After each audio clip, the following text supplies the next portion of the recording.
Bienvenue sur Africa 24 pour cette nouvelle édition du Non-Stop Info. Voici les titres de l'actualité. En République démocratique du Congo, la marche organisée par le comité laïque de coordination ce 31 décembre a été sévèrement réprimée par les autorités et le bilan suscite la polémique. La police déclare 3 victimes tandis que les organisateurs parlent d'une dizaine de morts. Au Maroc, le gouvernement ambitionne d'atteindre les 26 milliards de dirhams de chiffre d'affaires dans le secteur aéronautique. Pour ce faire, les autorités prévoient la création de plus de 23 000 nouveaux emplois dans le secteur dans les prochaines années.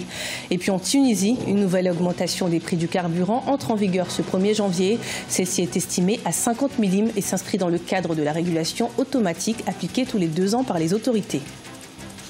En République démocratique du Congo, la marche du 31 décembre, organisée par le comité laïque de coordination, avait été sévèrement réprimée par les forces de l'ordre. Une situation dramatique qui fait notamment polémique suite à la controverse sur le nombre exact de victimes. On fait le point avec notre correspondant Jacques Amboka.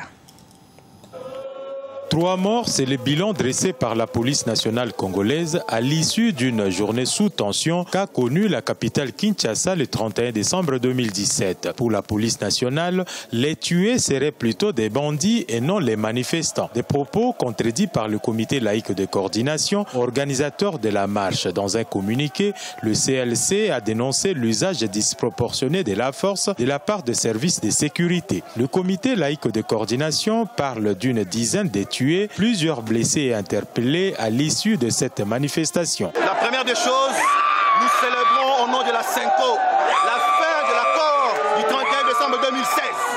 C'est fini, c'est cet accord qui donnait pas la légitimité, la légalité à Kabila.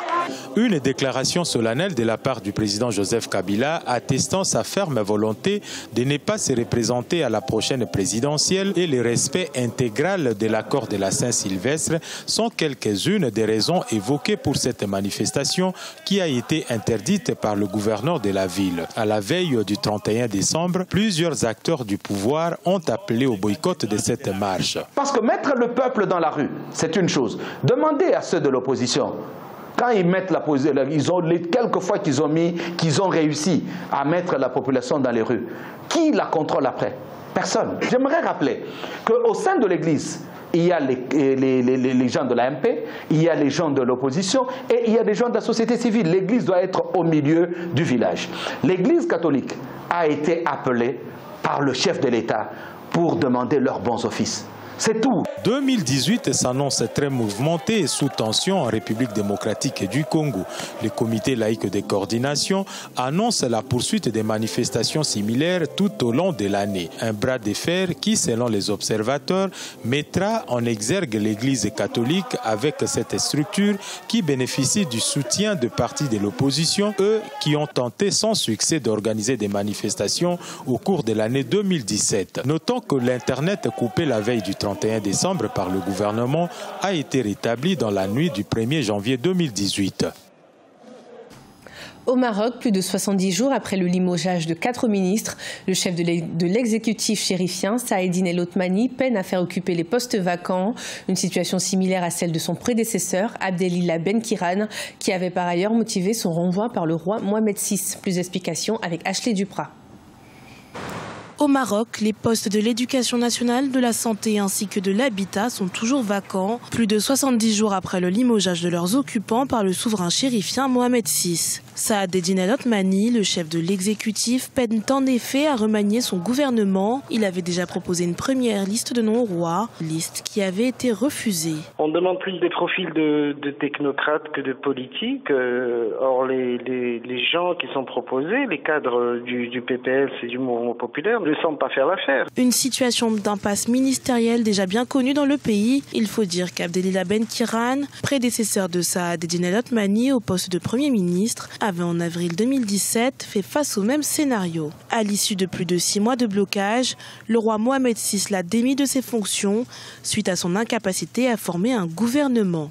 Néanmoins, selon certains observateurs, un tel scénario ne serait pas envisageable pour M. El Othmani. Kiran, ce qui a bloqué, c'est qu'il a fait de la non-participation de l'USF une ligne rouge. Il a dit, voilà, je refuse que des ministres de l'USFP fassent partie de la coalition gouvernementale.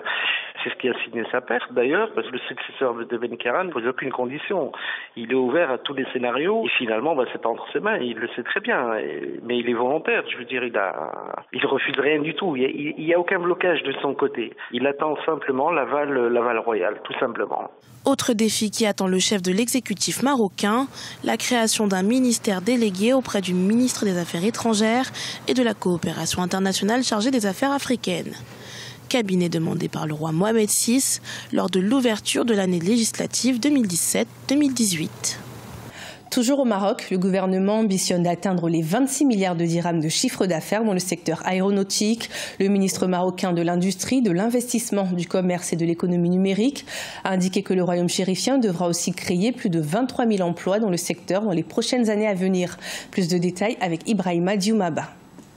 Au Maroc, les autorités se sont fixées de nouvelles perspectives pour l'industrie aéronautique. Le royaume chérifien envisage de renforcer ce secteur florissant de son économie. Il est prévu notamment d'accroître le chiffre d'affaires et de créer des milliers d'emplois dans les 2 prochaines années. Nous sommes confiants dans la tenue des objectifs fixés par le secteur de l'aéronautique, à savoir créer 23 000 nouveaux emplois, atteindre 26 milliards de dirhams de chiffre d'affaires et doubler le taux d'intégration locale pour le porter à 35% en 2020.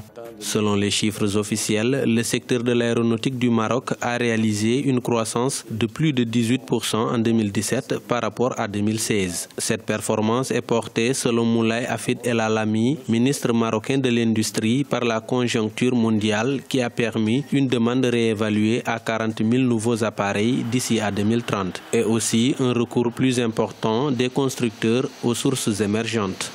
On ne peut pas se permettre en tant que pays en forte volonté d'industrialisation comme le Maroc d'être absent de ce secteur. L'envol du secteur aéronautique marocain a été enclenché par le lancement en avril 2014 du plan d'accélération industrielle 2014-2020. Ce plan a été renforcé en juillet 2015 par la signature de contrats de performance avec les multinationales Bombardier, EADS, Boeing et Safran.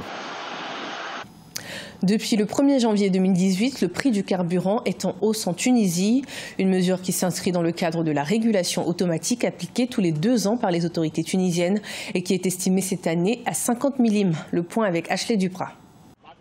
Au 1er janvier 2018, les prix à l'adaptation tunisienne ont augmenté de 50 millimes, augmentation qui s'inscrit dans le cadre de la régulation automatique des prix du carburant appliquée par les autorités de régulation tunisiennes depuis 2 ans. Outre l'instabilité des cours du pétrole sur les marchés internationaux, cette hausse s'explique également par des mesures gouvernementales. Dans le budget de l'État tunisien, tous les ans, il y a ce qu'on appelle la caisse de compensation. Et cette caisse de compensation compense le prix du pétrole à la pompe. C'est-à-dire qu'au lieu de payer le vrai prix, les Tunisiennes et les Tunisiens payent un prix qui est subventionné. Un résultat, on surconsomme de l'essence. Les consommateurs tunisiens paieront désormais 1800 millimes le litre de super sans plomb et le gasoil à 1280 millimes le litre. Des prix ajustés dont les répercussions risquent de se faire immédiatement sentir auprès des couches de la population les plus fragiles. Les taxis vont recevoir ça en plein dans leur bourse et le résultat est qu'ils vont nécessairement devoir augmenter leurs tarifs. Et s'ils augmentent leurs tarifs,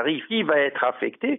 C'est la masse de gens qui n'ont pas les moyens d'avoir accès à des transports en commun. Le déplacement des Tunisiens va coûter cher, ce qui va gêner énormément de monde. Le citoyen et la citoyenne, en démocratie, vont montrer qu'ils sont mécontents. Outre cette hausse du prix du carburant, les Tunisiens vont également subir d'autres hausses dans des domaines divers, notamment l'alimentation, générée entre autres par les effets de l'impact fiscal du droit de consommation, mais aussi la hausse de la TVA. Ce journal a été préparé par l'ensemble de la rédaction. Merci de nous avoir suivis. Retrouvez dans un instant une nouvelle édition de l'information sur Africa 24.